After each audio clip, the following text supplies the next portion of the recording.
అదే RTV app వార్తల్ని క్షణాల్లో చదివే అవకాశం ఉంటుంది. ఒక న్యూస్ పేపర్, ఒక టెలివిజన్ ఛానల్ మీ చేతుల్లో ఎప్పుడూ ఉంటాయి.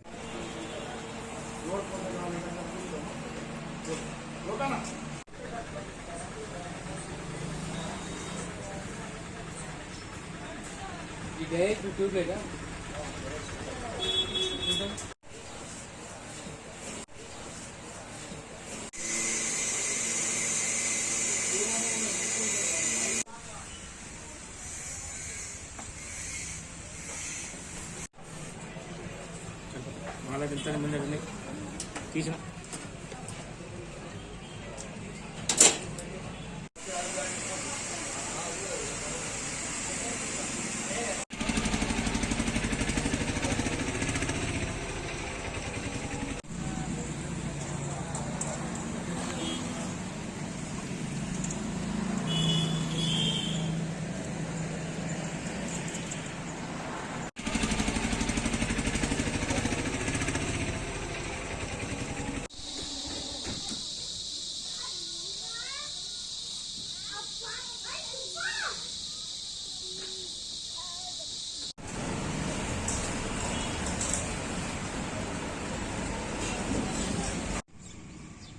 ఈ రోజుల్లో ఎండల తీవ్రత చాలా ఉంది. నిపుణులు చెప్తున్నారు 11 అయితే ఇంట్లోకి వెళ్ళొద్దని చెప్తున్నారు. దానికి వినియోగదారులు కరెంటు బిల్లులు వాచిపోయి వస్తుందని చెప్పి చాలామంది బాధపడుతున్నారు. ఎందుకంటే ప్రతి వినియోగదారునికి 200 యూనిట్ల వరకు ఫ్రీ అనేది ప్రభుత్వం ఇచ్చింది. చాలా సంతోషం.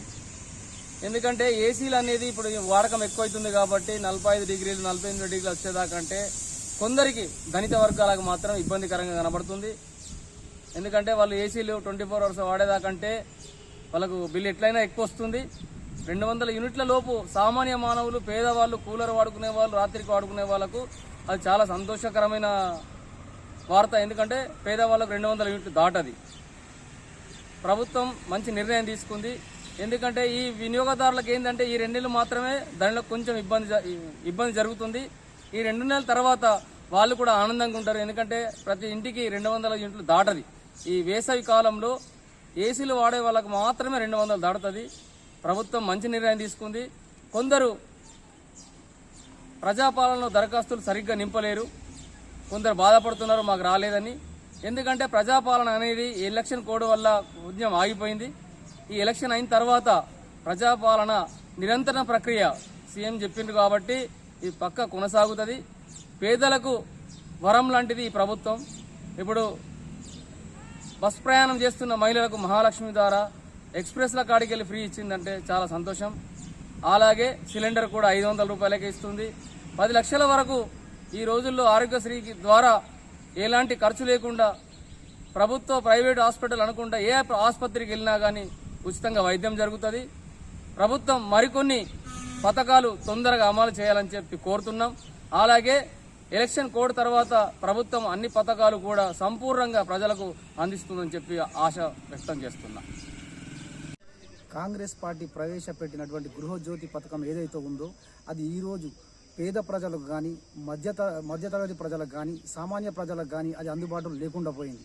ఎందుకంటే ఈ ఎండాకాలంలో మనం చూస్తున్నాం ప్రతి ఒక్కరి ఇంట్లో ఎండ వేడిమికి తట్టుకోలేక ప్రతి ఒక్కరు ఎంత పేదవాళ్ళైనా ఇంట్లో ఒక కూలర్ ఉంటుంది, ఒక ఫ్యాన్ ఉంటుంది. ఎందుకంటే బయటకు వెళితే ఈ ఎండలకు మాత్రం మనం తిరగలేము. ఇప్పుడున్న పరిస్థితి ప్రజలందరూ అనుభవిస్తున్న పరిస్థితి కాబట్టి ఒక కూలర్ ఉంది, ఒక ఫ్యాను, మరియు ఇంట్లో ఎట్లన్నా కానీ ఒక కిచెన్ ఉంటుంది, ఒక హాల్ ఉంటుంది, ఒక బెడ్రూమ్ ఉంటుంది, ఒక బయట ఒక లైట్ పెట్టుకుంటారు. ఇవన్నిటికీ కలిపి వీళ్ళు కాంగ్రెస్ ప్రభుత్వం వాళ్ళు 200 యూనిట్లు ఉచితంగా ఇస్తామని చెప్పేసి ఆ పథకం ద్వారా ఓట్లు వేయించుకున్నారు. కానీ ఈరోజు ఒక సామాన్య పేద ప్రజలకు కూడా ఆ పథకం అందడం లేదు. ఎందుకంటే ఈరోజు కరెంటు వాళ్ళు కూడా 1వ డేట్ నాడు రీడింగ్ కొట్టవలసింది 10వ డేట్ నాడు వచ్చి కొడుతుండ్రు. అది నా ఇంటి దగ్గర కూడా అదే జరుగుతుంది.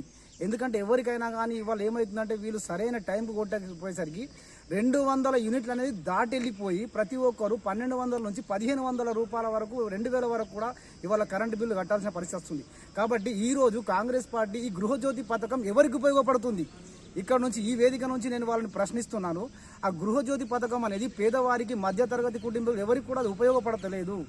అది ఆ పథకం ద్వారా ఓట్లు వేయించుకున్నారు. కానీ ఆ పథకాన్ని ఇప్పుడు ఉన్న ఈ ఎండాకాలంలో ఉన్నటువంటి కరెంటు బిల్లులు మొత్తం మాఫీ చేయాలని చెప్పేసి ఈరోజు నేను ఇక్కడ నుంచి కోరుకుంటున్నాను. ఈ మధ్యనే మరి గత 50 సంవత్సరాల నుంచి ఎప్పుడూ లేనంతగా ఎండలు చాలా భారీగా మండిపోతున్నాయి. ఎండ తాకిడి వల్ల మరి పట్టణ ప్రాంతాలే కాదు గ్రామీణ ప్రాంతాల్లో కూడా రోడ్లన్నీ కూడా నిర్మానుష్యమైపోతున్నాయి. ఎవరు కూడా ఈ యొక్క ఎండ తాకిడిని భరించలేక ఇల్లును విడిచి బయటకు వచ్చే పరిస్థితి లేదు. చాలా భయంకరమైన ఎండలు ఈసారి, చాలా భారీగా ఎండలు కొడుతున్నాయి. దీనివల్ల మరి ప్రజలు అనారోగ్యానికి గురై ఇబ్బందుల పాలయ్యే చాలా ప్రమాదం ఉన్నది. అలాగే కూడా ప్రభుత్వం ఈ మధ్యనే మరి పేదవారికి 200 యూనిట్ల వరకు కరెంటు మరి ఫ్రీగా ఇవ్వడం జరిగింది. చాలా సంతోషం. ఈ యొక్క పథకం ఇవ్వడం చాలా సంతోషమే. అయినప్పటికీ కూడా మరి ఎండల తాకిడి వల్ల ప్రజలు ఇంట్లో నుంచి బయటకెళ్ళే పరిస్థితి లేనందున మరి అందరూ కూడా ఈ యొక్క వేడిని భరించడానికి కోసం మరి ఇంట్లో ఫ్యాన్లు కానీ కూలర్లు కానీ ఇతరత్ర వాడకం కూడా ఎక్కువైపోయింది. దీనివల్ల ఆ 200 యూనిట్లు కూడా దాటే పరిస్థితి కూడా నెలకొని ఉన్నది. దీంతో మళ్ళీ అంటే యొక్క కరెంటు బిల్లులు మరి 200 దాటినట్టయితే మళ్ళీ పెరిగిన దానికి మళ్ళీ బిల్లులు చెల్లించే పరిస్థితి ఇప్పుడు వచ్చింది. ఏది ఏమైనా అంతేకాకుండా కొందరు ఎలక్ట్రిసిటీ డిపార్ట్మెంట్ వాళ్ళు కూడా మరి ఖచ్చితంగా 30 రోజుల్లో బిల్లు కొట్టాలి. 30 రోజులు దాటి బిల్లు కొట్టడం వల్ల మరి ఈ మొదలే ఎండాకాలం మరి ఆ యూనిట్లు ఎక్కువగా రావడం వల్ల పేదవారికి ఆ యొక్క ఉచిత పథకం అందలేకపోతున్నది. అది కూడా ఒకసారి ఎలక్ట్రిసిటీ డిపార్ట్మెంట్ వాళ్ళు ఖచ్చితంగా 30 రోజులను బిల్లు కొట్టే పరిస్థితి తీసుకురావాలి. మరి ఏది ఏమైనా ఎండలు ఈసారి చాలా జోరుగా ఎండలు మండుతున్నాయి. ఈ ఎండల తాకిడికి ఎవరు కూడా ఎలాంటి పనులు చేసుకునే పరిస్థితి లేదు. కూలీలు కానీ వ్యాపారస్తులకు కానీ చాలా ఇబ్బందులు ఎదురవుతున్నాయి. ఏది ఏమైనా ఈ ఎండల నుంచి మరి ఒక వాతావరణం చల్లబడే మరిన్ని వీడియోస్ కోసం ఛానల్ ని సబ్స్క్రైబ్ చేయండి. లేటెస్ట్ అప్డేట్స్ కోసం వాట్సాప్ ఛానల్ ని ఫాలో చేయండి. అండ్ లింక్ డిస్క్రిప్షన్ లో ఉంది.